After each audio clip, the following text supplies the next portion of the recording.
อันก่อนหน้านั้นว่ามีคนแค้นคอแค้นอยู่หลังใด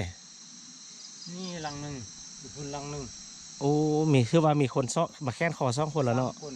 โอ้บัดนี้ลังหนึ่งเขามังหมดอยู่โอ้ตรงนี้ทุกคนอ่า3 คนเลยหลังจากที่ว่าเพิ่นยกย้ายไปแล้วทุกคนเนาะอืมอันกับบ่ฮู้ว่าอันนี้มันเป็นความเชื่อบ่เนาะหรือว่าเขาเจ้าตั้งใจเนาะอาจ้องเนาะอืมมีคนมาแค้นคออยู่ที่เฮือนห้างอยู่นี่3 คนแล้วทุกคนเนาะกรณีว่าหากว่ามีคนมาแค้นคออยู่เฮือนหลังใดหรือว่าเฮือนเจ้าของกะยาเนาะเขาเจ้าต้องได้มางเนาะแม่นบ่อาจ้อง นั่งลงต้องในมางได้โดนความเชื่อเนาะก็บ่ฮู้ว่าเป็นหยังเนาะอยู่บ่ได้เลยนะถ้ามีอืมคนแค้นคอนะสินะทุกคนเนาะเงินหลังนั้นเพิ่นก็จะมางเอาเลยแต่ว่าหลังหนึงเพิ่นมางบ่หลังจากแค้นแล้วมางหมดบ่มังหมดแล้วอ๋อที่ว่าเขาเจ้าก็ได้มางหมดแล้วทุกคนที่ว่าเงินหลังที่ว่าเขาจะมาแค้นคอเนาะ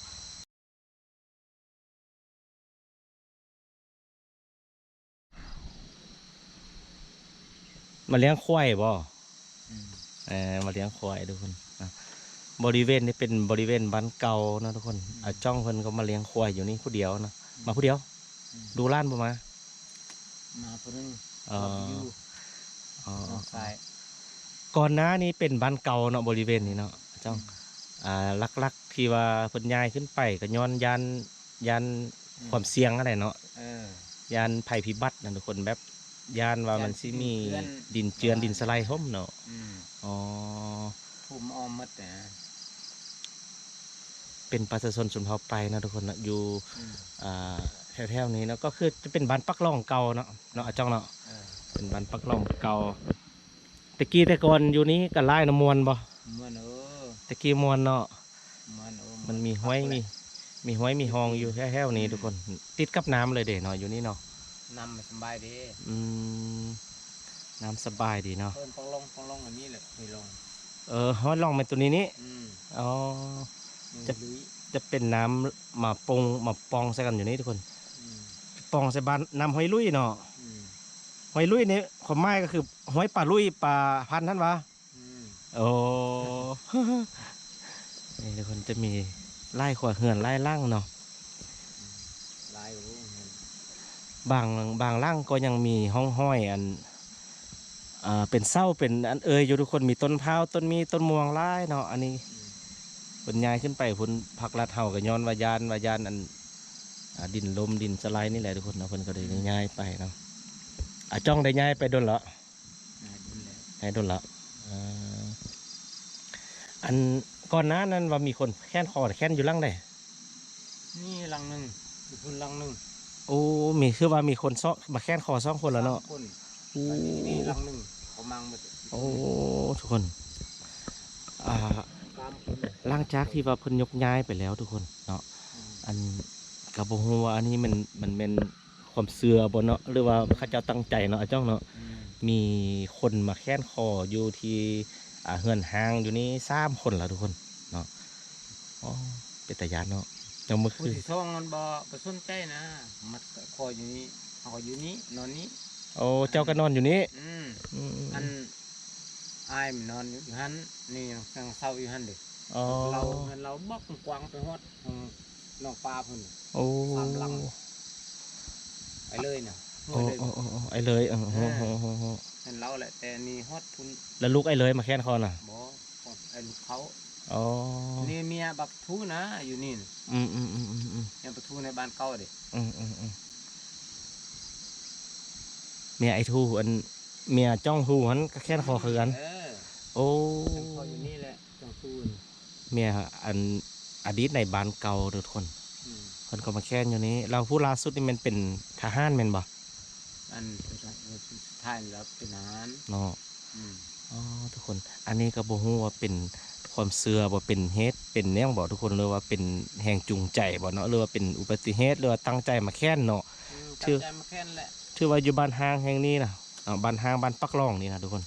เมืองไสสถานแขวงสัญญบุรีนี่คือว่ามีคนมาแค้นคออยู่นี่3 คนแล้วทุกคนเนาะ อืมอาจจะเป็นความตั้งใจนะเนาะอาจ้องเนาะอืมแบบเครียดบ่เป็นคนบ่มีทางออกบ่โรคซึมเศร้าบ่ประมาณนี้นะเนาะเครียดนั่นแหละอ๋อเวลากินเหล้านะอืมนี่อายมันอยู่อายมันมัดคออยู่ตรงนี้โอ้ น้องกับมัดอยู่ลุมนี้เฮือนเขาได้มันเป็นเฮือนตัวเองน่ะ บ้าเป็นมัดแคนคออยู่เฮือนผู้อื่นเนาะ เฮือนผู้อื่นเด้ทำลายเฮือนผู้อื่น อืมแต่ว่าที่ว่าตอนเขาเจ้ามาแค่นี้เขาเจ้าเป็นบัดห้างแล้วเนาะ อืม แต่ก็ยังอยู่เนาะแบบ โอ้ เที่ยวมาเลี้ยงงัวเลี้ยงควายเนาะมานอนเลี้ยงเป็ดเลี้ยงไก่ เข้าไปเลยนี่เป็นวันนี้เลี้ยงแบะเลี้ยงงัวอยู่นี่ อืม นั่นมามั่งบ่สนใจเลยผู้ที่สองคนบ่สนใจแหละเอาอยู่พี่เลยต้องครอบครัวเลยไปเลยกับเฮานี่ เฮาว่านอนเฝ้างัวเฝ้าควายซื้อบ่เป็นหยังเนาะ อืมกับอันเรามัดอันเป็นอาหารมัดอยู่พุ่นเนี่ยมังหมดแล้วเงิน อ๋อความเชื่อทุกคนเนาะความเชื่อเขาเจ้านี่น่ะก็กรณีว่าหากว่ามีคนมาแค้นคออยู่เฮือนล่างใดหรือว่าเฮือนเจะคล้าของกระยาเนาะเขาเจ้าต้องได้มางเนาะแม่นบ่เจ้า นั่ง ต้องได้มางได้ทุกคนความเชื่อเนาะก็บ่ฮู้ว่าเป็นหยังเนาะอยู่บ่ได้เลยนะถ้ามีคนแค้นคอนะสินะทุกคนเนาะเฮือนหลังนั้นเพิ่นก็จะมางเอาเลย แต่ว่าหลังหนึงเพิ่นมางบ่หลังจากแค้นแล้วมางหมดบ่ มังหมดแล้ว อ๋อที่ว่าเขาเจ้าก็ได้มางหมดแล้วทุกคนที่ว่าเฮือนหล่างที่ว่าเขาจะมาแค้นคอเนาะเดี๋ยวบริเทคจะพาทุกคนโลเบิงบรรยากาศอยู่ภายในบริเวณบ้านเก่านะทุกคนเนาะว่า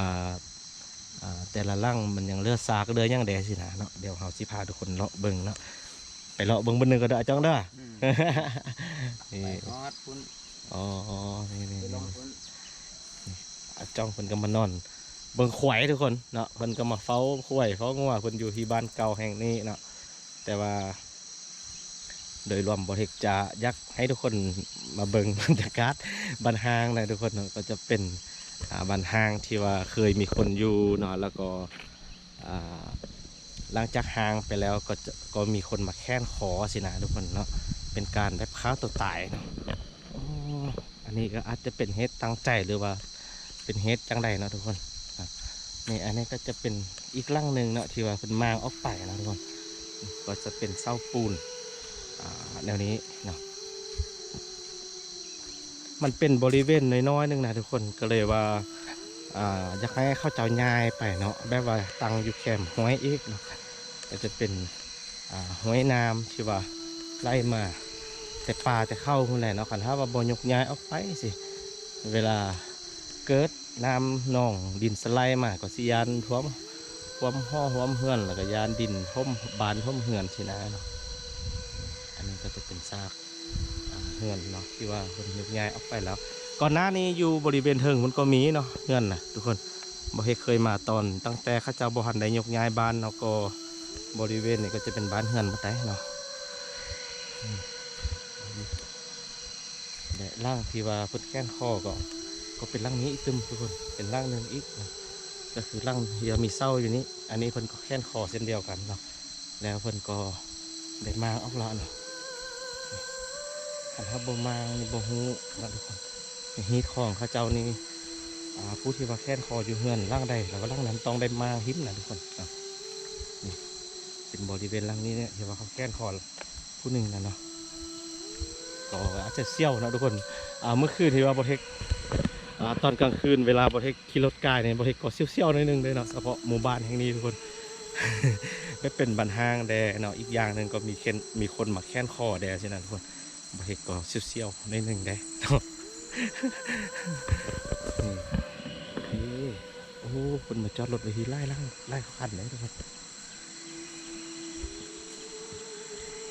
รถ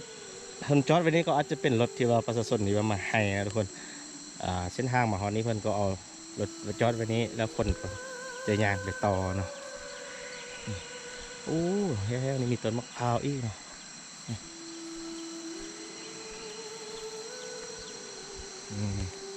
นี่ก็จะเป็นสนามพระเจ้าเนาะเป็นบ้านเก่าเฮือนเก่าแหละล่ะทุกคนเนาะนี่ตัวนี้เพิ่นก็มาเนาะก็เสียงแท้ๆได้ทุกคนเพราะว่าเนี่ยห้อยก็อยู่นี่เนาะ ห้อยก็อยู่นี่เนี่ยเวลาน้ำมันมาแห้งสิไปไซเนาะมันก็มาท่มห่อท่มเฮือนแถวนี้แล้วแหละนี่ทุกคนเป็นห้อยมาจากป่าเนาะเป็นห้อยห้อยก็เป็นเราเมื่อกี้นี่เนี่ยเนาะน้ำปักหลองเนาะ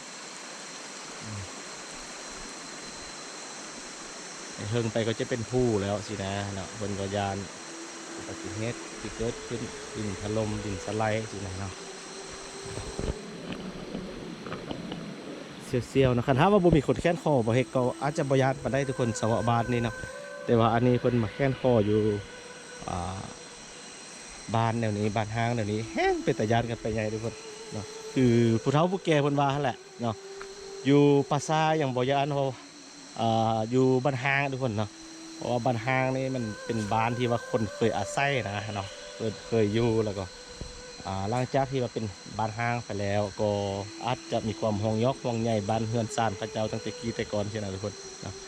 มันก็เลยว่าเฮ็ดให้เป็นตาญาณก็อยู่ภาษาใช่ไหมเนาะผู้เฒ่าผู้แก่เพิ่นว่านั่นเนาะ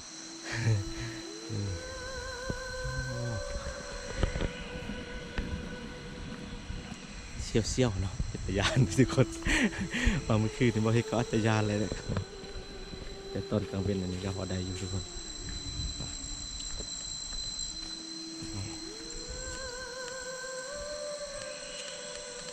เราจะยางออกไปอีกตึมทุกคนเนาะ เซี่ยวๆในบริเวณนี้ก็จะเป็นคานเฮือนทุกคนบ่อนนี้คือว่าเป็นบ่อนเฮือนเลยนี่นะบ่อนที่ว่าเพิ่นตั้งเฮือนอยู่แต่ว่าเพิ่นมาเอาไปหมดละเนาะ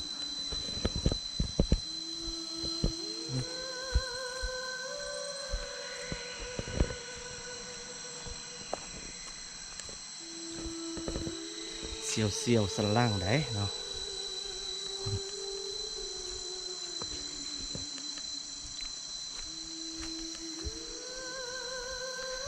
ร่างที่ว่าเพิ่นแค้นคือบ่เฮ็ดว่ากินก็คือร่างนี้เนาะที่ว่าเป็น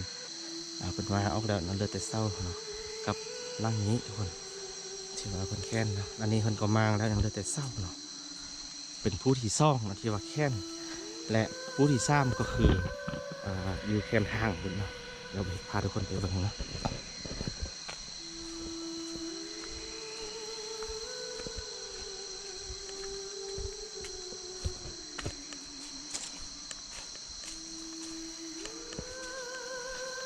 นี่อันนี้ก็จะเป็นเศร้าอยู่เนาะ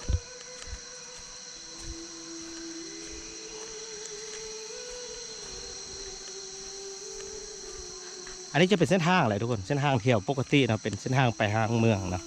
ออกจากปักล่องไปเนาะและร่างที่ซ้ำนะทุกคนก็เป็นร่างนี้เนาะที่ว่าเป็นแค้นคอเป็นร่างล่าสุดเลยก็คือร่างนี้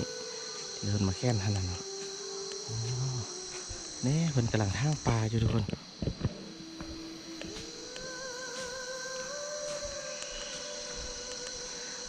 โอ้เอาควายมาปล่อยเลยแม่เอาจ้องเอาควายมามัดใส่เลยเป็นพันหางบ่มีทากบ่ว้ายมีทาก มีทากเลยทุกคนยานเนาะบ่เห็น นี่เพิ่นเอามาไฟมาให้ อ๋อเพิ่นเอาปลั๊กไฟมาให้ มาไฟนี่เป็นมาไฟที่ว่าเอามาจากธรรมชาติ ว่าลองซิมเบิ่งทุกคน ซิมเบิ่ง อันนี้ก็คือเบาสุภาพนะทุกคน YouTube เนาะ ฝากติดตามเลยเด้อพี่น้อง นี่ ลองวิถีชีวิตชาวบ้านเป็นภาษาไทยเนาะ มาน้ำเดียวทุกคนเนาะฝากซองเพิ่นแดทุกคนเนาะฝากซองบ่เฮ็กแดก็ฝากซองเพิ่นแดเนาะ เอาฝากซองเลยดู คือเก่า เราอยู่ดอย อยู่ดอยเด้อ โอ นี่ เค พี่น้องเบิ่งทางเทิงนี่เด้อพี่น้องเราสิฝาก นี่ทุกคน ฝากติดตามคะแนนพี่น้องเลย ไม่จ้องเรือพันหน้ามา เกี่ยวกับ ไปสวนอ๋อ วิถีชีวิตชาวบ้านนี่เลย อ๋อเลี้ยงควายคือเดียวเนาะบ่ทางก็ได้นะจ้องค่อยว่านี่เอาควายมามัดใส่กับแป้นหลังอ่องซื่อไหนนี่ เอาแต่สิบ่มีหยังไงเด้อพี่น้องคลิปนี้ก็สิขอลาพี่น้องเพียงเท่านี้ฝากกด ห ไล ลัง ค์ ทาง กดแชร์ เนาะ กดติดตามให้ อันนี้เป็นเฮือนเจ้าบ่ บอกในคลิปนี้ขอกล่าวคำว่า แล้วเฮือนพี่น้องเนาะมักไฟทุกคนง่ายๆดิ ยังแต่ลังน้อยนี่ อืม ง่ายมากหมดเลย อู้ว่านจังว่านเอามาแต่แซ่ มาแต่ลุ่มดีมันบ้าอยู่ป้ามันนา คือบ่เอามาไล่ๆได้ซื้อๆนำนี่ นี่ป้าบักไล่นั่งเจออยู่ โอ้ซื้อมาเอาค่าให้ค่อยเด้อ ทำมันทั้งหมดมันเรา ใส่ผู้ใดอีแม่นมา โอ้แม่ โอ้ ไม่เขียว เราอยู่หันบ่ห้ามซื้อนำเราจาก10,000โอ้แซ่บว่านเด้อ ร้าน ว่านเป็นคนหน่วยใหญ่ดิจัง เนื้อเยอะดี น้อยลุมเลยนี่ บนดี แม่นแหละนุ่มๆเนี่ย อันนี้มันยังยอดผัก หมอน บอนโอ้ มะเขือ มักไฟอยู่ลุมเนี่ยมักไฟน่ะเนี่ยเป็นน้อยน้อยอยู่นะจะซื้อน้ำเพิ่นไปหาเพิ่นดูเพิ่นค่ายบ่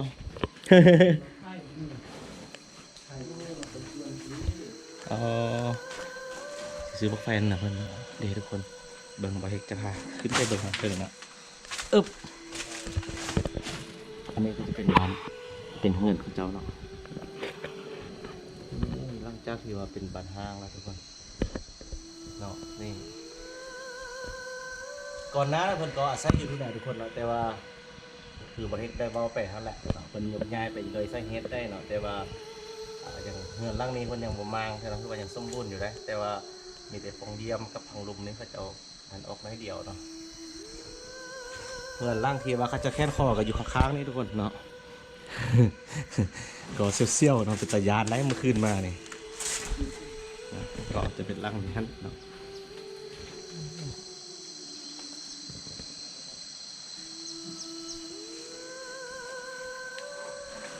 มาเห็นจะซื้อมักไฟหนูเป็นนำมักไฟมา บางอย่างเลย เอาบอลออกก่อน บวมบุก สลีเพิ่นบอกแกเหรอ เดี๋ยวแกเตี้ย อยู่ข้างๆนี่บอกแกเหรอเนาะอ๋อคันแกเราจะซื้อนำเลย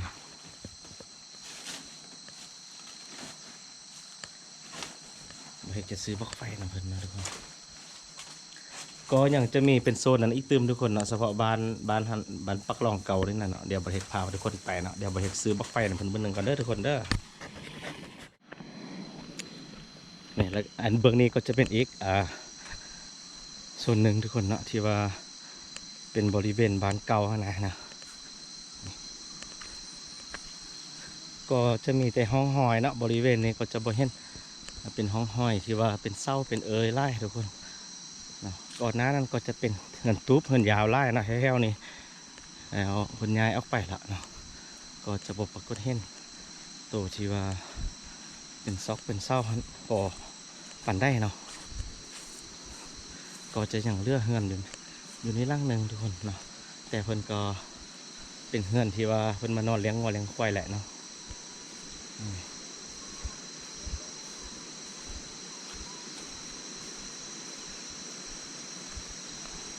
เพิ่นก็ยังอัพเดทอยู่ทุกคนเนาะอยู่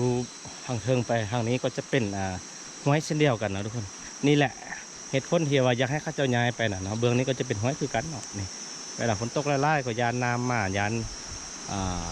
ดินสไลด์คือว่าแหละทุกคนเนาะมันจะเป็นห้วยตัวนี้ห้วยลุยนะทุกคนเนาะเป็นห้วยซื้อห้วยว่าห้วยลุยเนาะน้ำไล่ปองมาใส่กันซ่องบอลเนาะบริเวณเทิงก็จะเป็นส้นซามาเลยทุกคนบ้านนี้ก็เช่นเดียวกันมีสาไล่เนาะสาบานปักลองเนาะเป็นส้นซาคนได้เยอะเฮิงแบบนั้น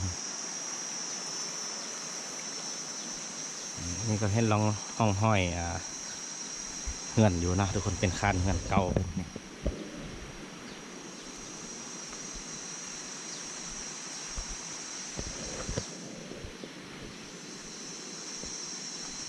จะประมาณนี้ทุกคนเนาะ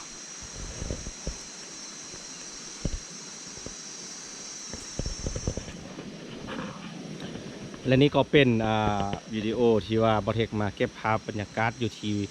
บ้านห้างทุกคนเนาะบ้านห้างของบ้านปักลองเมืองเสสถานแขวงสัญญาบุรีครับเป็นบ้านที่ว่าตั้งอยู่หอมผูหอมผ้าทุกคนเนาะแล้วก็มีห้วยน้ำไล่ทางซ่องแม่น้ำเนาะ